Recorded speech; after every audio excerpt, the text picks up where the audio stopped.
Thank you, sir.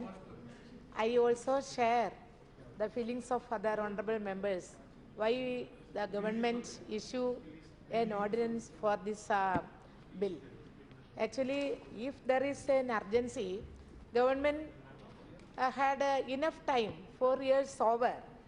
Government is saying that in its statement of objects and reasons, it is saying that many members of the council are continuing in the council long after the tenure is completed. That is very unfortunate, sir. Undemocratic also. Why? Who is responsible for that? Further, there have been many charges of serious misconduct against the president of the council. All the president of the council, last so many years, people are discussing and medical fraternities are discussing that these councils members and presidents are going face very serious allegation they are facing. They are continued to be a member in the council even after the end of his tenure, as the election to elect the new incumbent could not be completed in time. Only my question, humble question is, sir, why do permit them to continue? Actually, we should have bring a bill about this to, instead of bringing an ordinance. Always bringing an ordinance means undemocratic. This is not an urgent step. What is the urgency? We know it. We know it very well. The allegations are there, and the president of this council is very corrupted. Everything we know. Even then, we are waiting. Honorable Minister, I want to know why we issued this ordinance for this bill. Central Council of Homeopathy is the apex body which controls the homeopathic education and practice in India. The main job of the council was to formulate syllabus for degree and postgraduate education and conduct inspections on colleges to see whether the regulations of the council was implemented. Most of the allegations about the council was on inspections time and regulations of some of the substandard colleges. Homeopathy is the safest, we know, sir, homeopathy is the safest and cheapest method of treatment available in the world, even though some limitations are there. India has 2.5 lakhs registered practitioners. They can be posted in the rural areas and can provide the first level of qualitative treatment to the poor people in rural India and can ensure health care for people of all villages.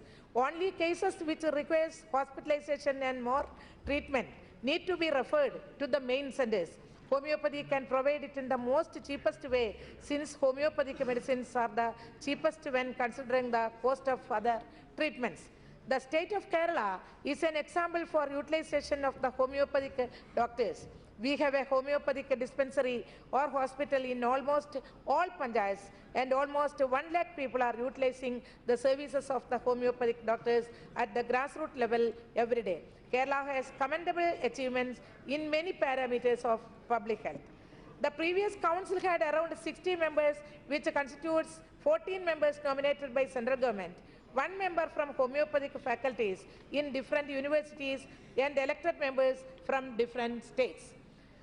But the elections from different states and faculties were not conducted at the proper time, and hence many members continued even after the expiry of their term, since in the Act there is a clause that the members can continue until the next person is elected.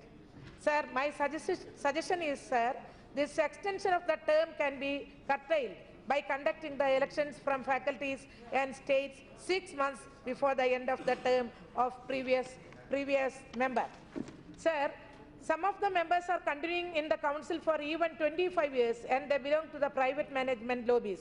My suggestion is that, sir, this can be prevented by fixing the maximum term of a member as 2 terms. The Central Council of Homeopathy Act is not implemented in many states uniformly. This leads to difficulties in the recognition of the qualification of different states. My suggestion is, sir, the newly proposed bill should be provided with a provision to make it mandatory to all states, and if any university is not doing it, they should not be allowed to conduct courses. At present, Not all the subjects have postgraduate, all subjects have not postgraduate courses. Sir, my suggestion to the Honorable Minister, postgraduate courses should be started in all subjects. Now, some states have 3 or 4 times more members than other states, since they have 1 member for 10,000 registered practitioners. These states are controlling the council. Sir, my opinion to the minister and suggestion, each state should have only 1 elected representative, irrespective of the number of registered practitioners. Sir, about inspection, most of the complaints against the council is because of the lack of uniformity in inspections, which leads to corruption. Sir, a team of inspectors may be selected from the teachers of different colleges, and they should be trained to do the inspections. And no member from the council should be made inspectors. Only teachers may be appointed as inspectors. If any college feels they are discriminated, a provision may be made for a re-inspection for a certain fee on request by that college. To improve the standard of the teaching faculty, an all-India examination like UGC NET should be conducted for postgraduate holders who intend to become teachers. An outside body may be entrusted with it. Sir, there should be a system of grading of colleges depending on the results in university exams, facilities of the colleges, and running of collegiate hospitals. Sir, my opinion, homeopathy, we do promote homeopathy. But rural area, we should give priority, and the government should take initiative, implement dispensaries in rural areas. We are only looking medical colleges and big hospitals. We want to give priority to dispensaries, those who are people who are depending to the dispensaries.